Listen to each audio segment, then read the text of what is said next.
Welcome back to the Wizard Shop, and you guys have probably been seeing this really sweet Volvo in the background. And today we're going to do a video on this really nice 240 wagon. Let's get started.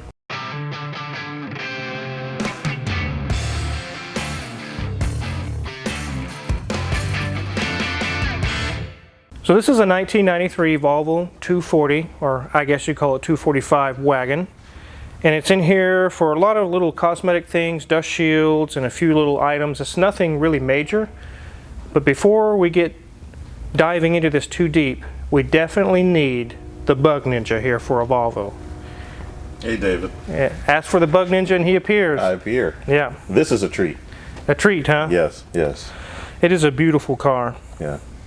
Yeah, this is 93, right? 93, yeah. So this would be the last year for the 240. And most of the 240s that I've seen in this year were usually blue-green, so it's a real treat to see one in bright red. Volvo didn't paint many cars in this body style anyway, in bright red. In bright red, yeah. The guy really likes this car. He just got it not too long ago, and he's finishing up, going through a few other things and getting it tidied up. We'll go through it all here in a minute, but let's take a look under the hood. Let's do it. So this is I think it's a 2.3 liter, is that correct? 2.3 liter, naturally aspirated, 114 fiery horses. Yeah, 114 horsepower. That's not a lot. No. But look at all the room around it. You could work on this thing so easily. Yeah. I think this is the reason why the 240 is really a great sleeper for the enthusiast. Mm-hmm. You know, if you wanted to put in a Toyota 2J twin turbo inline six, or what's popular is the LS, you know, inside of here, then you can do it. There's a lot of room, yeah. There is. But you can see a radiator would be a very, very easy job on here. Belts, a timing belt would be easy. Mm-hmm. If you had exhaust manifold issues, it's just right there, easy to get to. You mentioned timing belt. This is a non-interference motor with Volvo, if I recall correctly. Okay. So if the timing belt snaps, you're just stranded for a little bit. Well, that's good to know. So if it happens, it's not like, oh no, it's going to have to be an engine rebuild. It's just get it timed back up, put the timing belt on, and be done. Right. This one's in fairly good shape. Even a lot of the reservoirs aren't yellowed and cracked, and they're still nice and bright colored. This one's beautiful. You can tell that the owner really, really cares about this car.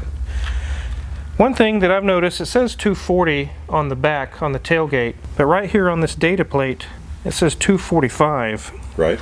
So what's up with that? The 240, you either got it in the 242, 244, or 245. Mm-hmm. 245 meant that it was a wagon. Okay. So it has 5 doors. 5 doors, okay. Right. And you had the sedan with the 4-door, 244, or they made the coupes, which is 242. 242, 244, 245. Okay. Right. It's all in the 240 series. Exactly. Okay. And this one being a 93, it looks like it came from the factory with R134. Yeah. The other ones had to have it retrofitted inside the service department. That's at least my history with the car.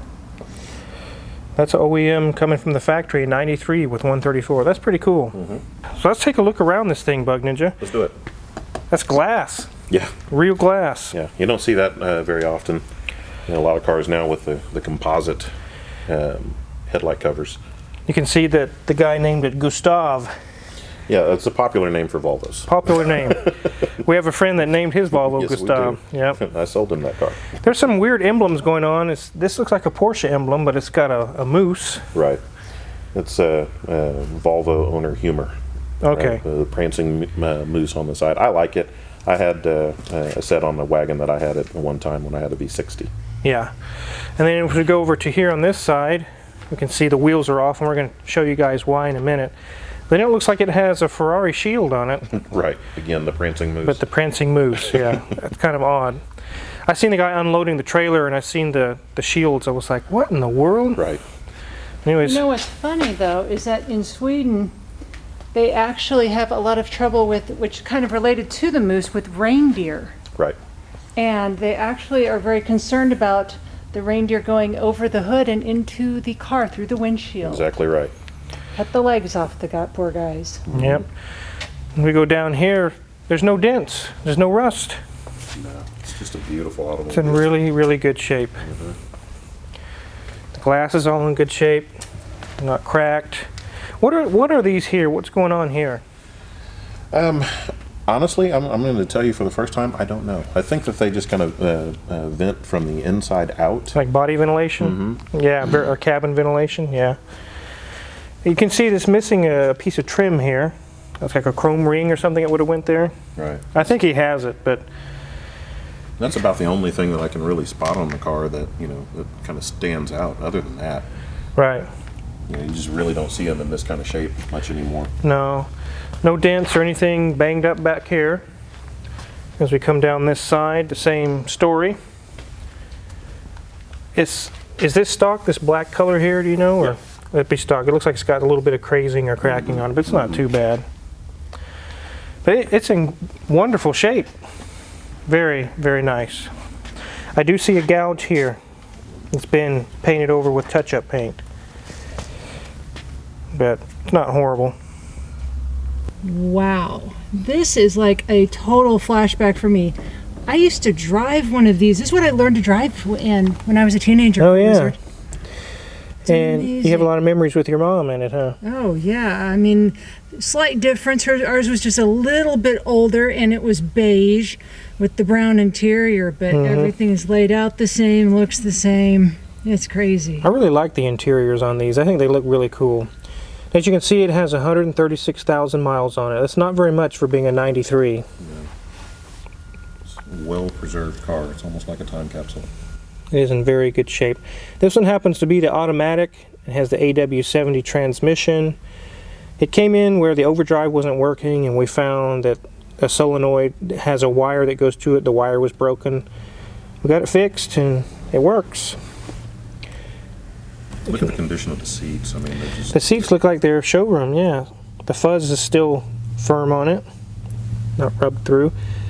The headliner is really nice. Now, remember what I was saying on the 850 wagon video where we were talking about the headrests that are stationary? Yes. This is kind of where that started. These headrests don't adjust at all, and it's for whiplash protection. So Volvo was already thinking about that 30 years ago. Oh yeah, the iconic three-step ladder headrests, yes. There's lots of boxes and things for parts that the customer brought, so kind of apologize for all the boxes, but what would be, Adrian, that cage-looking thing that's on the ceiling back there? Okay, so that flips down behind the back seat, so that way it's, you know, just like you mentioned, it's a cage. Yeah. That way if you have anything, you know, large or heavy in the back seat, and you get into an accident, it doesn't come flying up to hit you in the back of the head. Oh, okay. Right, so it's a safety cage. Very nice. Yeah, it's very, very nice in this interior. Let's get this car raised up and talk about some of the other things we've been doing to this car.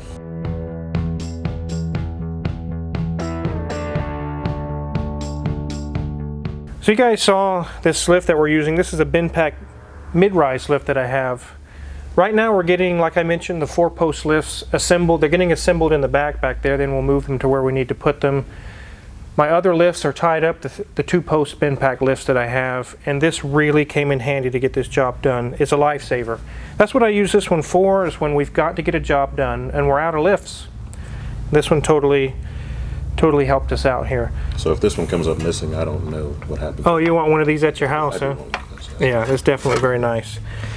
So this car came in here with these dust shields that were pretty much rusting away. One of them was so bad it just crumbled when we took it off. Wow.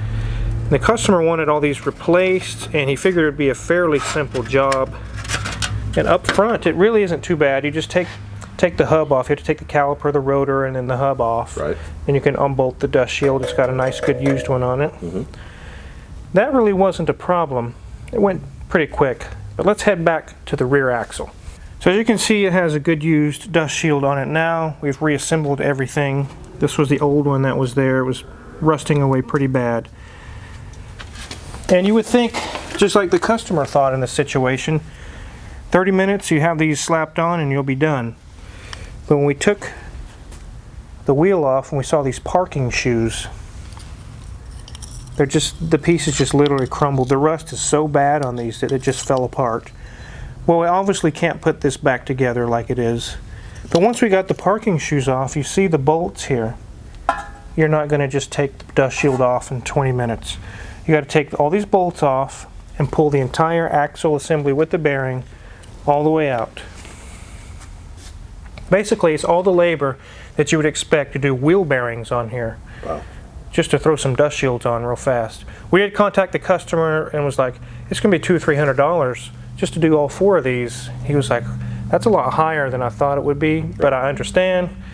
The guy's a really nice guy. He was like, go ahead, go for it. So we've got this all back together. It's got new dust shields on it.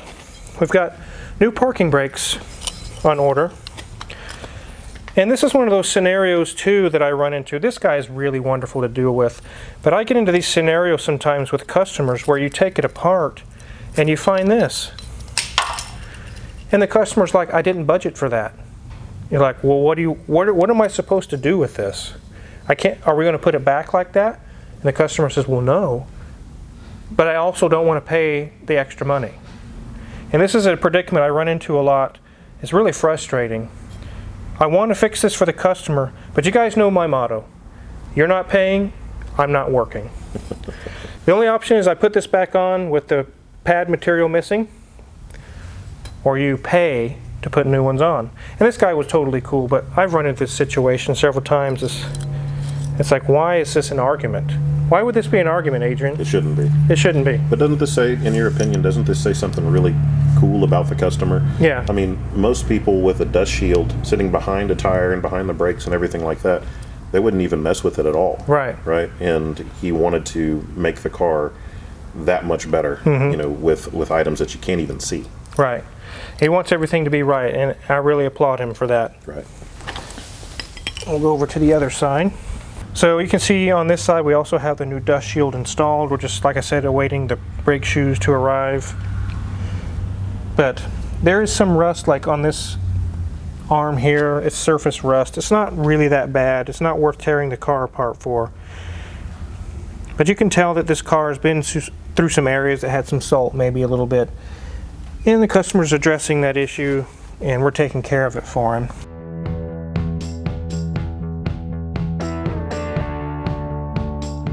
One thing I noticed, Bug Ninja, it's actually got a block heater on it.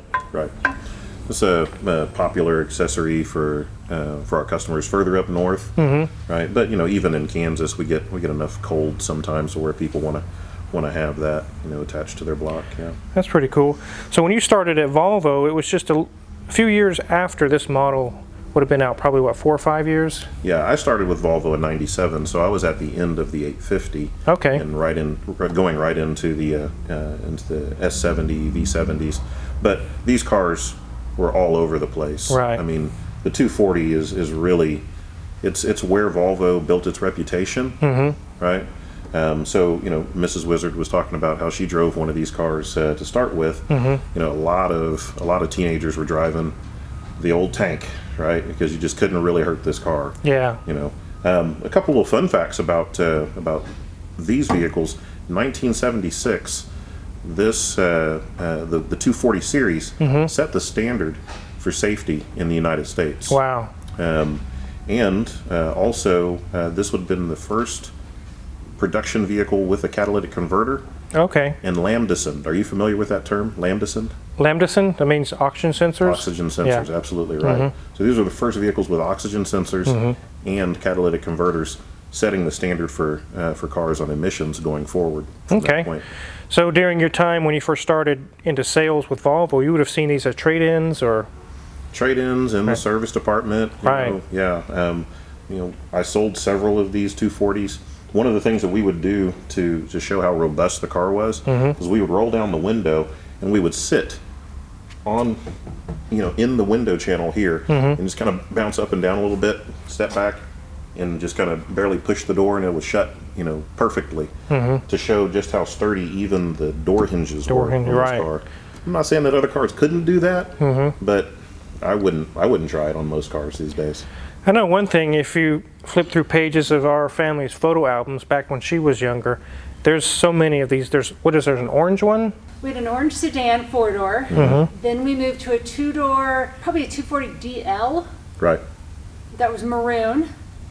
And then we moved up to the beige 240 wagon. And then after I left the house, Mom got a 940. 940, yeah. Yeah.